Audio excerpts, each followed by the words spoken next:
ಕನ್ನಡ ನಾಡು. ಇದು ಕನ್ನಡಿಗರ ನಾಡಿಮಿಡಿತ.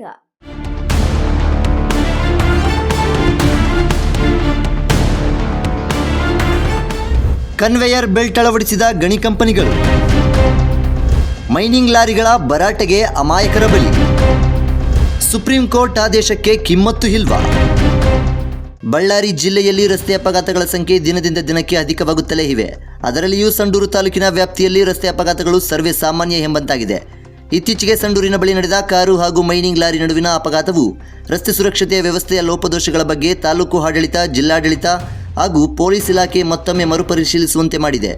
ತಾಲೂಕಿನ ರಸ್ತೆ ಸುರಕ್ಷತೆ ಹಾಗೂ ಆರೋಗ್ಯ ವ್ಯವಸ್ಥೆಗೆ ಕನ್ನಡಿ ಹಿಡಿದಿದ್ದ ಈ ಅಪಘಾತ ಇಲ್ಲಿನ ಅದಿರು ಸಾಗಣೆ ವ್ಯವಸ್ಥೆ ಆದ್ದರಿಂದ ಜನರಿಗೆ ಆಗುತ್ತಿರುವ ಅನಾನುಕೂಲದ ದಿಗ್ದರ್ಶನವನ್ನು ಮಾಡಿಸುತ್ತಿದೆ.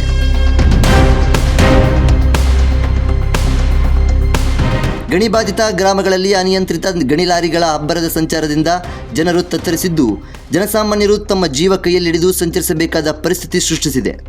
ಸಂಡೂರಿನಲ್ಲಿ JSW, NMDC, ಸ್ಮೇಯರ್, MML, ವೆಸ್ಕೋ, BKG ಸೇರಿದಂತೆ ಹಲವು ಗಣಿ ಕಂಪನಿಗಳಿವೆ.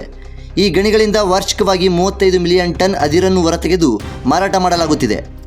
ಸುಪ್ರೀಂ ಕೋರ್ಟ್ನ ಆದೇಶದ ಪ್ರಕಾರ ವಾರ್ಷಿಕ 10 ಲಕ್ಷ ಟನ್ ಅದಿರು ಉತ್ಪಾದಿಸುವ ಗಣಿಗಳು ಕಡ್ಡಾಯವಾಗಿ ಕನ್ವೇಯರ್ ಬೆಲ್ಟ್ಗಳನ್ನು ಅಳವಡಿಸಿಕೊಳ್ಳಬೇಕು. ಅದರ ಮೂಲಕವೇ ಅದಿರು ಸಾಗಿಸಬೇಕು. ಆದರೆ JSW ಮತ್ತು NMDC ಹೊರತುಪಡಿಸಿ ಇನ್ಯಾರೂ ಕನ್ವೇಯರ್ ಬೆಲ್ಟ್ ಅಳವಡಿಸಿಕೊಂಡಿಲ್ಲ. NMDC ಕನ್ವೇಯರ್ ಬೆಲ್ಟ್ ಹಾಳಾಗಿ ಅದಾಗಲೇ ವರ್ಷಗಳು ಉರುಳುತ್ತಿವೆ.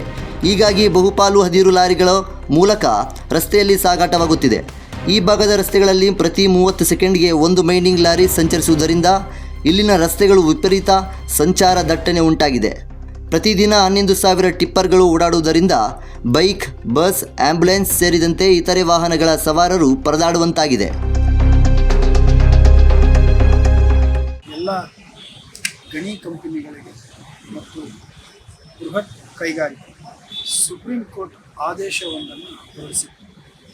ಅದು ವಾರ್ಷಿಕವಾಗಿ 10 ಲಕ್ಷ ಮೆಟ್ರಿಕ್ ಟನ್ನನ್ನು ತಾವು ಉತ್ಪಾದನೆ ಮಾಡಬೇಕು.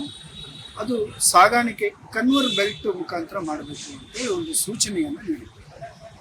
ಆದರೆ ಇಲ್ಲಿ ಸ್ಪಾನ್ಸರೇನು ಬೃಹತ್ ಕೈಗಾರಿಕೆಗಳು ಮತ್ತು ಗಣಿ ಕಂಪನಿ ಮಾಲೀಕರು ಎಲ್ಲರೂ ಕೂಡ ಇದನ್ನು ಯಾರೂ ಕೂಡ ಪಾಲನೆ ಮಾಡ್ತಾರೆ.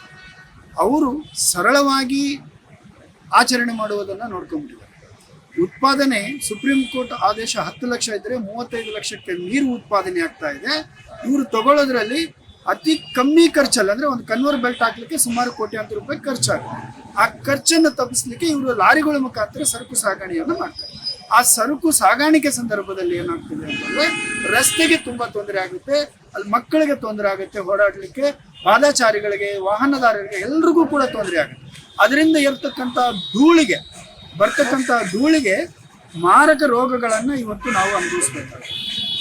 ಇದ್ಯಾವುದಕ್ಕೂ ಕೂಡ ಇಲ್ಲಿನ ಜಿಲ್ಲಾಡಳಿತಕ್ಕೂ ಕೂಡ ಗಮನವಿದ್ದರೂ ಕೂಡ ಕುರುಡರ ಜಾಣತನವನ್ನು ಮೆರೀತಾ ಇದ್ದಾರೆ ಅಂತಂದ್ರೂ ಕೂಡ ತಪ್ಪಾಗಲ್ಲ.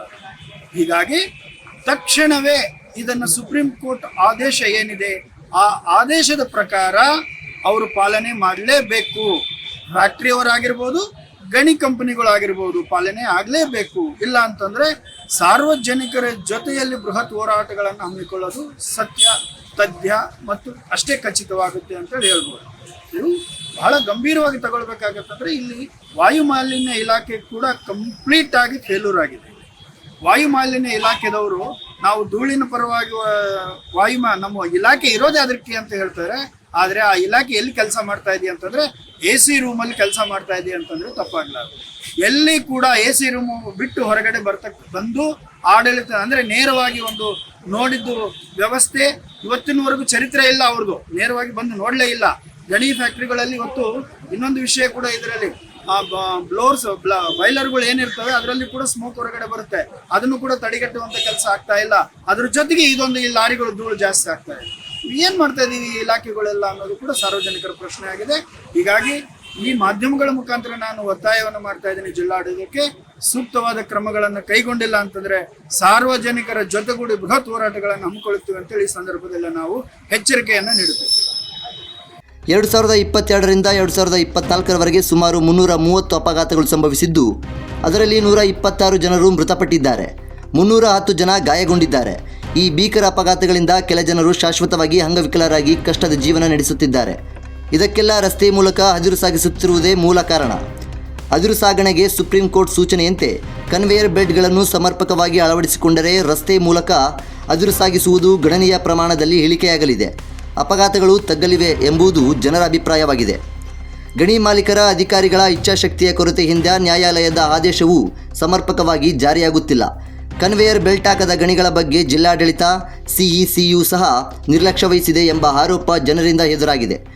ಇನ್ನೊಂದೆಡೆ ಲಾರಿ ಲಾಬಿಯು ರಾಜಕಾರಣಿಗಳ ಮೇಲೆ ಒತ್ತಡ ತಂದು ಕನ್ವೇಯರ್ ಬೆಲ್ಟ್ಗಳ ಬರದಂತೆ ನೋಡಿಕೊಳ್ಳಲಾಗುತ್ತಿದೆ ಎಂಬ ಆರೋಪವೂ ಇದೆ. ಇದೆಲ್ಲದರ ನಡುವೆ ಸಾರ್ವಜನಿಕರು ನಿತ್ಯ ಜೀವ ಕೈಯಲ್ಲಿಡಿದು ಪರದಾಡುವಂತಾಗಿದೆ. ಮಾಡಿಕೊಂಡಿಲ್ವಾ? ಈಗಲೇ ಸಬ್ಸ್ಕ್ರೈಬ್ ಮಾಡಿ ಬೆಲ್ ಐಕಾನ್ ಅನ್ನು ಒತ್ತಿ ನೋಟಿಫಿಕೇಶನ್ಗಳನ್ನು ಪಡೆಯಿರಿ.